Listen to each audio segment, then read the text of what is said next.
Destaque final, professor Marco Antônio Villa. A agonia do governo Maduro deverá ser longa, infelizmente. Todos nós gostaríamos, os que defendem a democracia e as liberdades, que ela fosse muito rápida. Não deve isso ocorrer. E não deve isso ocorrer por causa das características específicas do Estado bolivariano. Então é necessário conhecê-lo. O que é esse Estado bolivariano? É uma estrutura de poder que não se compara com as antigas ditaduras latino-americanas. As ditaduras militares, quase todas elas, tinha aquele tipo, tinha um ditador, tinha aquele grupo no poder, que podia ser substituído por um outro grupo derrubado nos sucessivos golpes que marcaram a história da América Latina desde o século XIX, desde o final do período independentista. O caso da Venezuela é totalmente diferente. Houve um processo de socialização da corrupção nunca ocorrido de uma forma tão eficaz como na Venezuela. Ou seja, você tem a presença das forças policiais, das forças armadas, benefícios que são concedidos aos milicianos, aos chamados coletivos que controlam bairros das cidades venezuelanas e oficiais das forças armadas.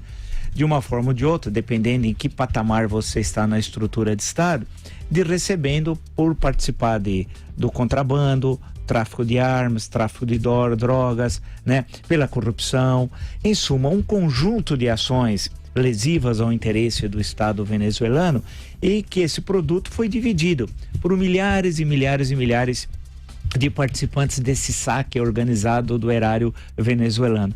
Isso faz com que, no momento de confronto contra um regime desse tipo, ele tenha muito mais durabilidade, porque ele tem um apoio muito mais amplo, que não se restringe àquele pequeno grupo, nos casos clássicos, que cercavam o ditador. Um outro fator que distingue a Venezuela das velhas ditaduras também é a conjuntura. Vive-se uma outra conjuntura pós-Guerra Fria. Não é aquela conjuntura até 1989, 1990, que você tinha uma ditadura geralmente apoiada pelos Estados Unidos e que tinha participação na queda da ditadura e na colocação de um outro ditador. Na América Central, esse processo marcou durante décadas as repúblicas bananeiras, como eram chamadas de forma pejorativa. No caso da Venezuela, o problema é muito mais complexo. Também, a Venezuela não se associa a Cuba. Não há nenhuma similitude, a não ser para aqueles que não estudam, entre Venezuela e Cuba. Tem partido único na Venezuela? Não tem. Teve a socialização dos meios de produção? Não teve. Tem, em suma, toda a estrutura do regime cubano na Venezuela? Não tem. É uma outra. Você acha que teria um Guaidó em Cuba? Não. Então, perceba, é um outro tipo de regime, e isso explica a sua longevidade, mesmo num cenário internacional de absoluto isolamento e encontrando forte resistência interna, e no caos econômico que vive. Daí que essa agonia, ela deve ser longa, o que é péssimo. O sofrimento do povo venezuelano vai aumentar ainda mais. Agora, é necessário, portanto, nessa situação, entender qual é o papel nosso, do Brasil, porque temos de ver que nós temos uma fronteira de cerca de 1.000 quilômetros aproximadamente com a Venezuela, a fronteira norte do Brasil, e tem que pensar nos interesses da segurança nacional brasileira.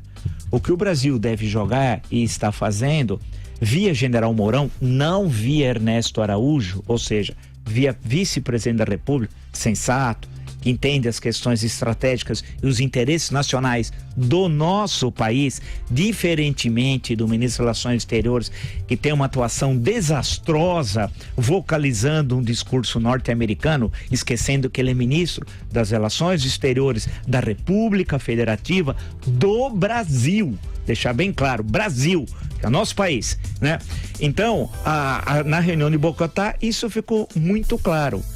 O Brasil não vai participar mais de nenhuma aventura militar, muito menos uma aventura militar patrocinada pelos Estados Unidos. Seria de uma enorme irresponsabilidade. Nós criaríamos um foco de guerra na fronteira norte. Lembrando que o Brasil, há cerca de um século, não tem mais problema nas suas fronteiras. Vamos recordar, desde o final do século XIX, essas questões foram enfrentadas diplomaticamente. A questão de Palmas, fundamentalmente ali Paraná, Santa Catarina, questão da Ilha Trindade. Palmas foi com a Argentina, Ilha Trindade com a Inglaterra. Depois tivemos as questões que envolveram o Acre, né? Depois o Amapá, mais ou menos no mesmo período, o Amapá com a França, o Acre com a Bolívia e um pequeno problema com o Peru, todo solucionado de forma diplomática e tendo a atuação brilhante do célebre Barão do Rio Branco. Pena que Ernesto Araújo não lê Barão do Rio Branco, não o conhece. Lamento que ele não conheça a atuação desse grande brasileiro. Nessas circunstâncias, portanto, é duro, é difícil, porque todo mundo gostaria de uma solução a curto prazo, mas o papel tem de ser esse, manter o isolamento diplomático da Venezuela, um isolamento econômico e apoiar a possibilidade de saídas democráticas no interior da própria Venezuela. Pode ser que isso ocorra até com a participação de militares, que parece que deve ser até o único caminho. E aí a presença do Brasil é importante. Os adidos militares brasileiros conhecem os altos oficiais da Venezuela. Por exemplo, o general Mourão foi adido militar lá durante alguns anos, conhece profundamente a política venezuelana. Sendo assim, triste dizer, mas a agonia venezuelana vai permanecer ainda por alguns meses.